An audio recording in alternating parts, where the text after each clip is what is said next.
नमस्ते प्रिय विद्यार्थियों। आज की इस वीडियो में हम क्लास 10th की पोयम द ट्रीज के प्रत्येक लाइन का अर्थ जानेंगे, जिसके कवि हैं एड्रीन rich.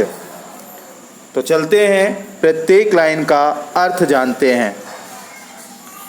Can there be a forest without trees?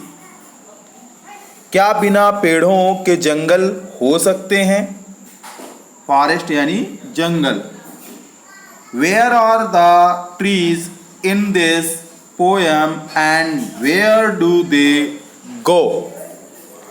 इस कविता में वृक्ष कहाँ है और वे कहाँ चले जाते हैं, जानेंगे। The trees inside are moving out into the forest. The forest that was empty all these days. यहाँ कुछ कठिन शब्दों के अर्थ जान लें, फिर प्रत्येक लाइन का अर्थ जानते हैं। तो देखिए, ट्रीज यानी पेड़ होता है, इनसाइड यानी अंदर साइड, मूविंग यानी चलना, इनटू यानी यहाँ अंदर की ओर जो गतिवान होता है, प्रीपोजिशन है।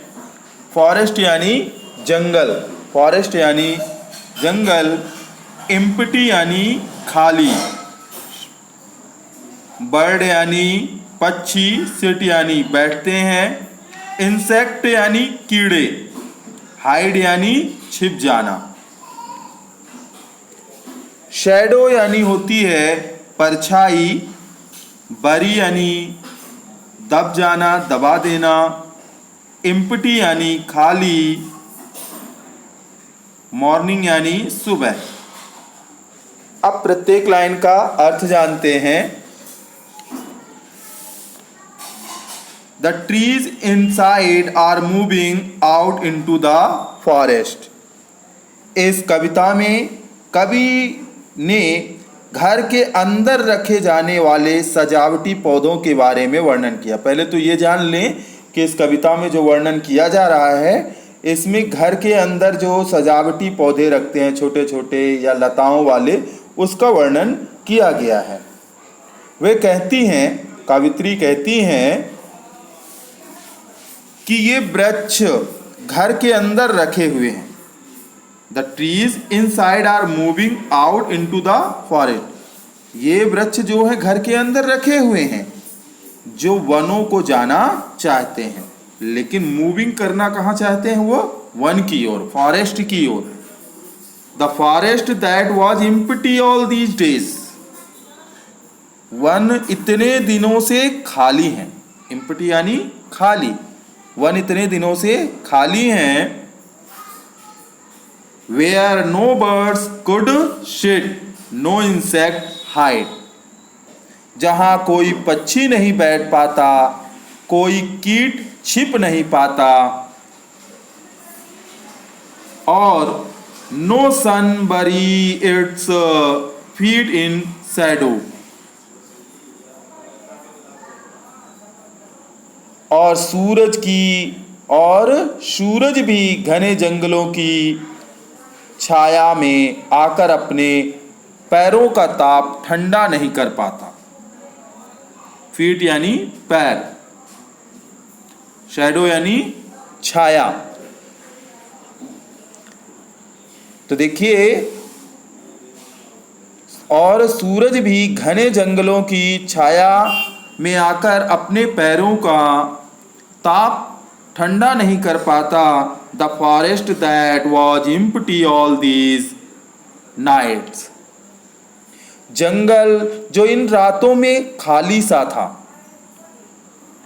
Will be full of trees by morning. वह कल सुबह तक पेड़ों से भर जाएगा। ठीक है, जो जंगल इन रातों में खाली सा था, वह कल सुबह तक पेड़ों से भर जाएगा। यही कवित्री इसमें बताना चाहती हैं। यहाँ कवि ने कवित्री ने पेड़ों की तुलना महिलाओं से की है। ये ध्यान रखें, यहाँ पर जो कंपेयर किया गया है वो किससे किया गया है? महिलाओं से की गई है कि वे अपना घर छोड़कर पुरुष के जंगल जैसे घरों को हरा भरा करती हैं। कहने का तात्पर्य यह है जब वह अपने मायका को छोड़कर ससुराल आती है तो ससुराल के घर को हरा भरा कर देती है, खुशहाली से भर देती है, वह अपने सब कर्तव्य पूरा करती है। अब आगे और मैं इस पर नहीं बोलूँगा, ठीक है। अब आगे की लाइनों का अर्थ देखें। हाँ, इस स्टेंजा में कुछ डिफिकल्ट शब्दों के अर्थ जानेंगे, जैसे डिसएंगेज। डिसएंगेज यानी होता है अपने को अलग करना। स्ट्रेन एक शब्द आया है आपका, स्ट्रेन। स्ट्रेन यानी होता है दबाव। ट्विंग्स, ट्विंग्स यानी टहनियाँ। ट्विंग्स यानी क्या होती हैं? टहनियाँ। एक्जर्शन, एक्जर्शन यानी थकान। क्रैम्प्ड एक शब्द आया है क्रैम्प्ड। क्रैम्प्ड यानी होता है तंग आना। बो, बोझ लिखा हुआ है, बोझ यानी डाली, ब्रांच का ही बना है। शफलिंग, शफलिंग यानी होता है इधर उधर चक्कर घिन्नी बन घूमना, इधर उधर चारों तरफ घूमना। वही बताया गया है कि इधर उधर चक्कर घिन्नी बन घूमना, चारों तरफ घूमते रहना। डिस्चार्ज, डिस्चार्ज यानी होता है छुट्टी मिलना। डेज्ड, डिस्चार्ज यानी छुट्टी मिलना। और पेशेंट यानी बीमार। और डेज्ड यानी होता है अचंभित होना।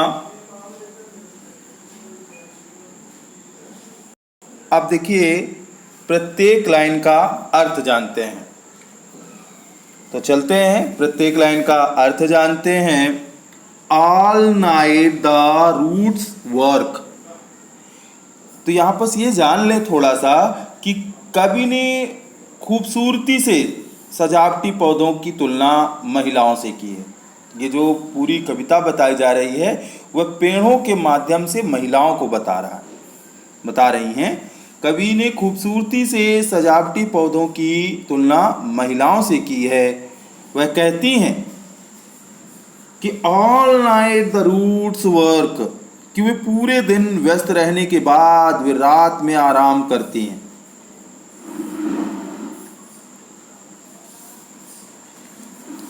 देखिए महिलाओं के बारे में तो वह कहती हैं कि पूरे दिन व्यस्त रहने के बाद वे रात में आराम करती हैं महिलाएं, जबकि उसकी जड़ें यानी उसका दिमाग आने वाले कल के लिए तैयारी में लगा रहता है। All night the roots work. देखिए यहाँ पर महिलाओं की तुलना पौधों से कर रही हैं कि all night the roots work, कि उनका जो दिमाग है, जबकि उनकी जड़ें यानी उनका दिमाग आने वाले कल के लिए तैयारी में लगा रहता है, काम करता रहता है। उनका दिमाग रूपी जड़ जो है वह आने वाले कल की तैयारी में लगा रहता है। To disengage themselves from the cracks in the veranda floor.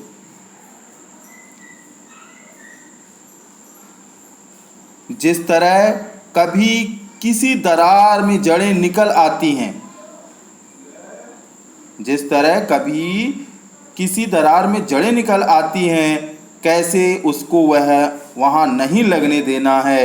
यानी कि यदि कोई परेशानी आई है तो किस प्रकार उससे निकलना है।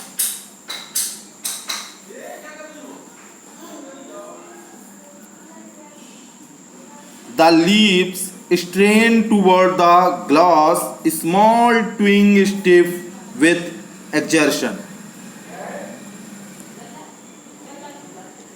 अब यहाँ देखिए एक्जर्शन यानी हमने आपको बताया है थकान। पत्तियां प्रकाश के लिए शीशे की खिड़की की तरफ बढ़ती हैं। पत्तियां जो हैं प्रकाश के लिए शीशे की खिड़की की तरफ बढ़ती हैं। ग्लास यानी शीशा।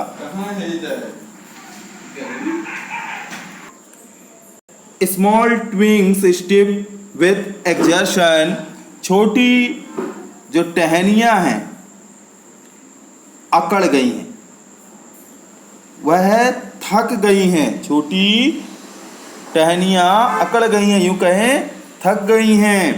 Long cramped boughs shuffling under the roof, लंबी टहनियां छत के नीचे एक जगह से दूसरी जगह हिल रही हैं। Like newly discharge patient half dazed moving to the clinic doors.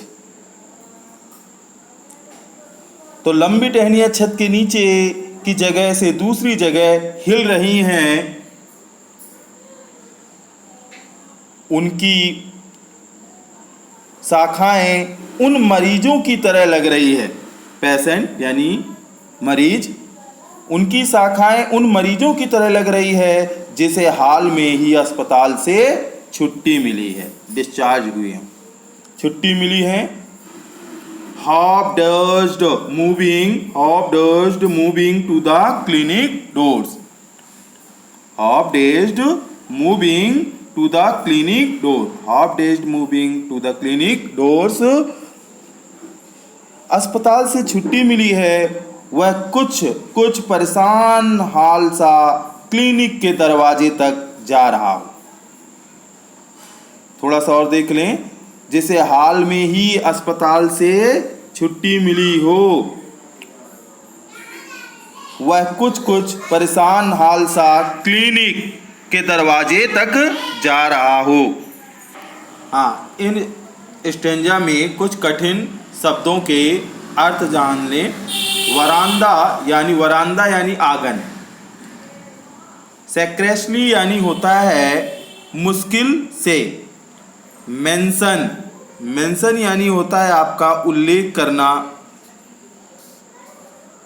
Lichen शब्द आया है। लाइकेन यानी होता है काई। होल यानी संपूर्ण। स्काई यानी आसमान। साइंस यानी यहाँ पर चमकने से है। और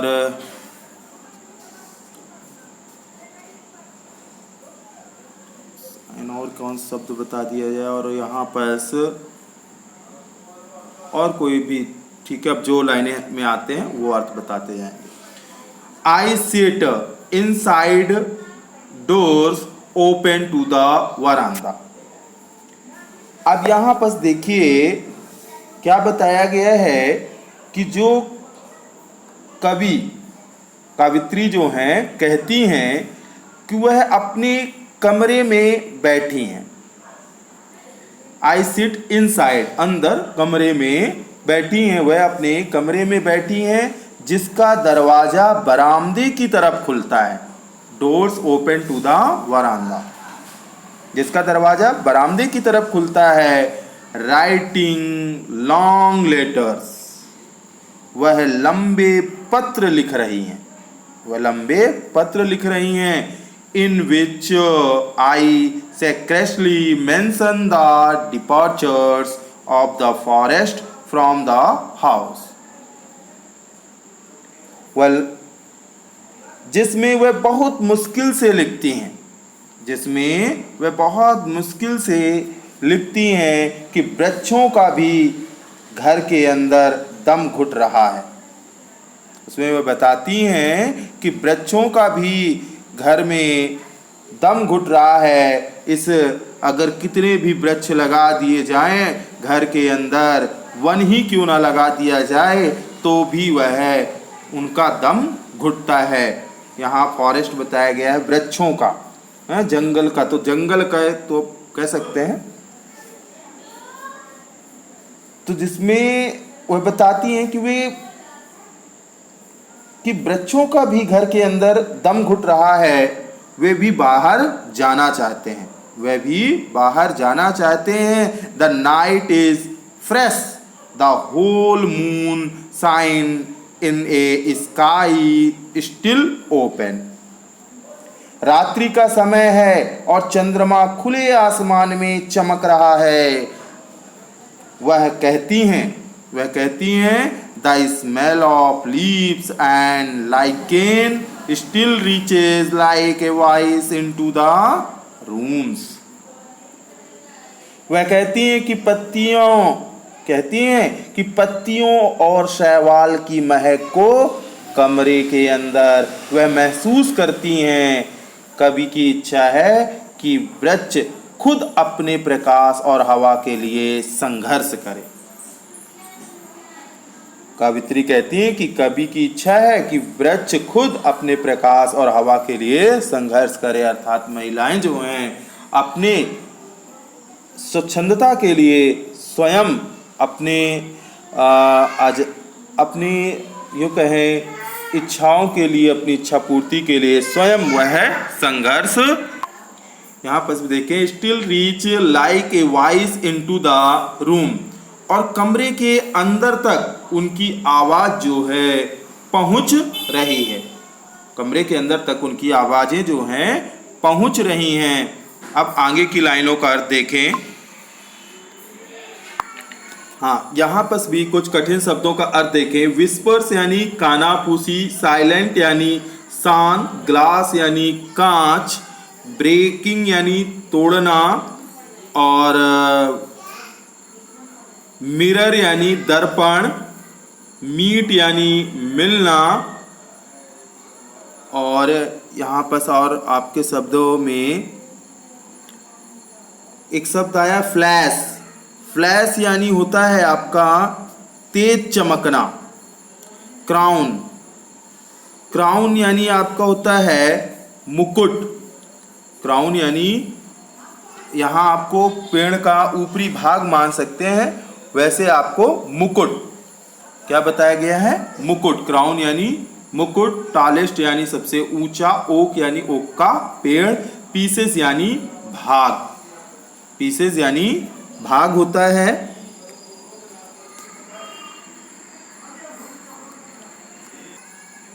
स्टम्बलिंग यानी लड़खड़ाना, फॉरवर्ड यानी आगे बढ़ना, नाइट यानी रात। अब प्रत्येक लाइन का अर्थ जानते हैं।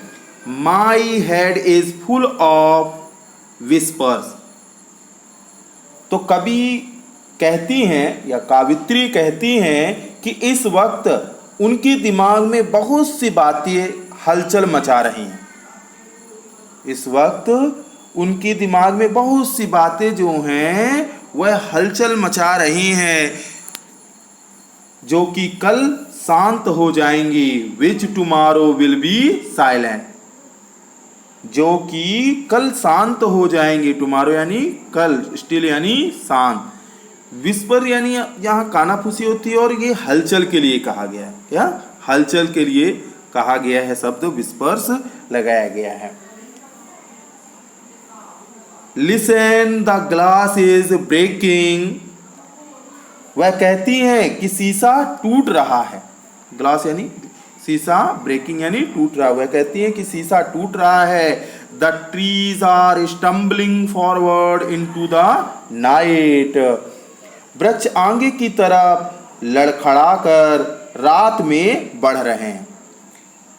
Winds rush to meet them. हवाएं चल रही हैं जो वृक्ष से मिलने को आतुर हैं। The moon is broken like a mirror, its pieces flash now in the crown of the tallest oak. ऐसा प्रतीत होता है कि चंद्रमा के शीशे की तरह टुकड़े हो गए हैं।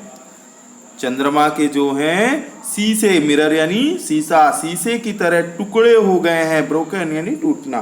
तो चंद्रमा के शीशे की तरह टुकड़े हो गए हैं, और वे टुकड़े अब सबसे ऊंचे ओक या शाह बलूत भी कहते हैं ओक को, तो ओक सभी अच्छी तरह जानते हैं। और वे टुकड़े अब सबसे ऊंचे ओक के वृक्ष पर से चमक रहे हैं, सबसे ऊंचे ओक के वृक्ष पर से चमक रहे हैं। लग रहा है जैसे कि ओक के मुकुट में वे जड़ गए। क्राउन यानी मुकुट, क्राउन यानी क्या होता है? मुकुट। फिर से देख लें, वे टुकड़े जो चंद्रमा के टुकड़े हो गए हैं, चंद्रमा के शीशे की तरह टुकड़े हो गए हैं। और वे टुकड़े अब वे टुकड़े जो हैं वह इतनी तेजी से चमक रहे हैं, फ्लैश कर रहे हैं, इतने तेजी से चमक रहे हैं। वे टुकड़े अब सबसे ऊंचे ओक के वृक्ष पर सबसे तेज चमक रहे हैं। और लग रहा है, ऐसा लग रहा है, अब लग रहा है जैसे कि ओक के मुकुट में वे जड़ गए हों, सबसे ऊंचे ओक के पेड़ के मुकुट में जड़ गए हों। और इसके जो कवि हैं वह आप एड्रीन रिच हैं, एड्रीन रिच हैं। तो ये पोयम आपकी कंप्लीट होती है प्रिय विद्यार्थियों। अगर आप नए हैं तो सब्सक्राइब कर लें, लाइक करें, शेयर करें, कमेंट करें। ठीक है, धन्यवाद।